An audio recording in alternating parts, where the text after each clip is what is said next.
Tout ce qu'on fait ici est dans le but d'avoir un sol sain. Donc, depuis qu'on est là, dans le fond, ça a toujours été important ici, les rotations de culture, mais on a aussi apporté l'implantation des céréales. Donc, on est vraiment dans un système, un tiers de notre 500 hectares est en maïs, un autre tiers est en soya et puis un tiers est en blé. Et le blé est toujours suivi d'un engrais vert. Et ce qui est intéressant, entre autres avec le blé ou le seigle, par exemple, c'est qu'on en a à peu près la moitié des superficies qui sont en blé d'hiver ou d'automne. Donc, mes sols sont couverts en hiver. Puis, chaque superficie, en fait, toutes mes superficies de céréales sont recouvertes d'un engrais vert également en hiver, ce qui diminue l'érosion, en fait, sur nos parcelles.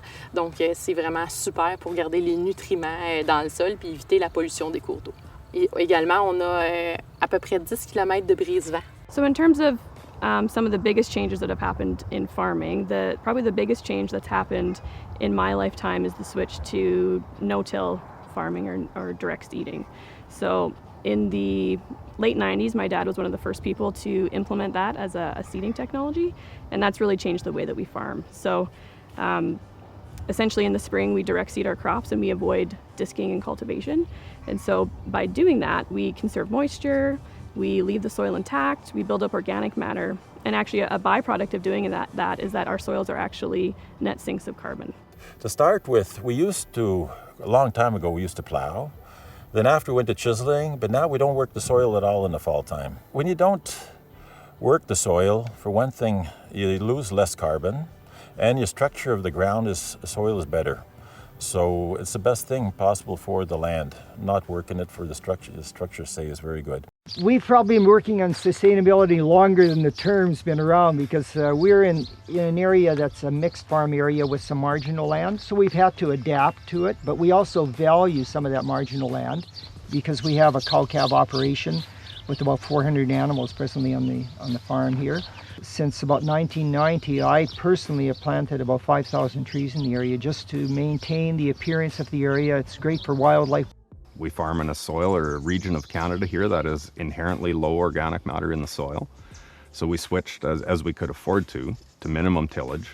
And by 2010, we had switched to full zero tillage, which has done nothing but increase organic matter levels in our soil. It reduces the chance of wind and water erosion, again, with summer fallow. That was very, very critical in this area. So our move to minimum tillage has been absolutely phenomenal for our land. So we use crop protection products on this farm. We use fungicides, we use herbicides, we use pesticides. And we do that in the most efficient way that we can. To be really honest, these products are expensive. So we don't want to use them when we don't have to. So we try to be very specific about the products we choose, the timing of those products, and the amount. Des pesticides, en fait, on est vraiment aux premières lignes parce que c'est une grande responsabilité de l'utiliser. C'est aussi un grand privilège, entre autres, parce qu'on a une parcelle de maraîcher à côté qui est en polyculture, donc petite surface. Puis on voit le travail sans relâche que c'est de tenir les mauvaises herbes éloignées. D'ailleurs, il y a même une partie qu'on l'a échappée, c'est carrément irrécupérable. Donc, c'est définitivement sur les grands champs, c'est un privilège de pouvoir utiliser les pesticides. For sustainability for me also means, you need to look after land that maybe is a little more susceptible to erosion or other things that are not as good for the environment. So on our farm, we have actually taken steps to sow those areas down to perennial cover. We've developed riparian zones along the river that crosses through our land. We've actually taken some fields out of production just simply because we found they weren't well suited sustainably for agriculture. And while there's a cost to us for that, the cost of eroding those soils and not being able to pass them on to future farmers is far greater. So I think when we think about sustainability, we need to take a long-term view on it. And when we look back at the production practices that my great-grandfather did, were they perfect? No. But were they the best of the day? Yes. And I think we hold the same responsibility today to not be perfect, but to do the best we can with the tools that we have today so that when 100 years from now, the next generation or two generations of farmers look at us, we responsibly stewarded the soil we had. We looked after the environment. We produced a living that we could raise our family on. And we did all of that using the best technology of the day. I got to pay the bills at the end of the day. I have to make enough money to reinvest in new technologies in order to, to keep improving.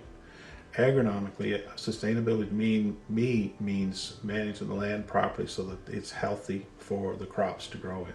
Well, sustainability, in my view, is as it was. We always look forward. As farmers, we never look backwards. Farming changes every year and gets better and better. So why would we look backwards? I don't want to be as good as I was yesterday. I want to be better for tomorrow. Farmers are optimists forever, and we do what we have to do to get the crop in. I mean, we pride ourselves in feeding the world, and we do what we have to do to feed the world. So sustainability is just part of what we do. And farmers get a bit challenged, maybe even a little bit defensive when we're asked with a microphone, what does your farm do to be sustainable? Every year, we have to make decisions that are good for the next year, good for the next generation. So sustainability is part of what we do each and every day. What I look at sustainability for myself is right now, this farm has been in our family for 100 years, and to be sustainable, I want to keep this farm in our family for another 100 years. So being able to do that, I have to do practices that will keep this farm going, and will be able to pass this farm on to my daughters in the future.